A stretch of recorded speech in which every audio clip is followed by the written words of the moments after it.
Ayan naman nga tag ito'y duwang ubingan. Yohan, Rom! Ay, data kayo magayam. Tugaw kayo lang, tugaw ita. Agwalis kayo mambit ni. Nagad-ado nga kuya Gini. Nagad-ado nga rugit.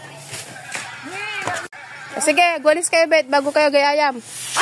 Dapat nalinis ita, wante makikita nga rugit. O sige, gusto ata, nagtugaw kayo bet Gini. Tuatan, adubius na atan. Tugaw kayo bet Gini.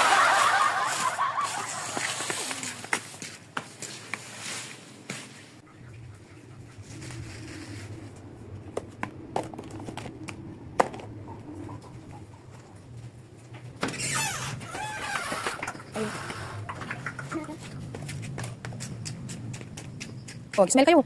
Alain yun, ani. Thank you. Oh, thank you. Saan na nga ba kayo nagwalis kanina?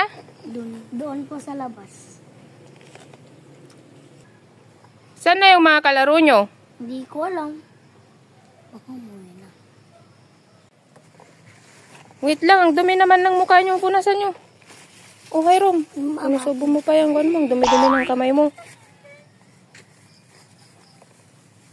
Yan.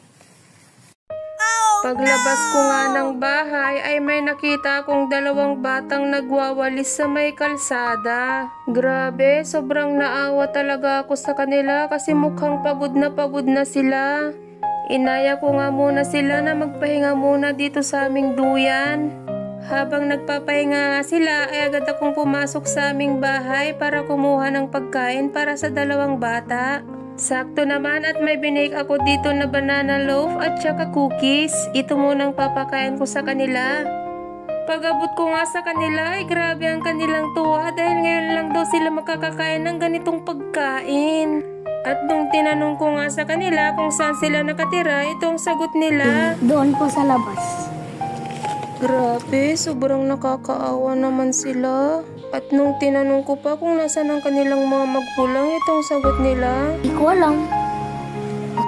At dito na nga sila tuluyang napaluha dahil sa kanilang murang edad ay nakakaranas na sila ng ganitong hirap ng buhay. Napag-alaman ko rin na kaya pala sila nagwawalis ay dahil membro sila ng tupad.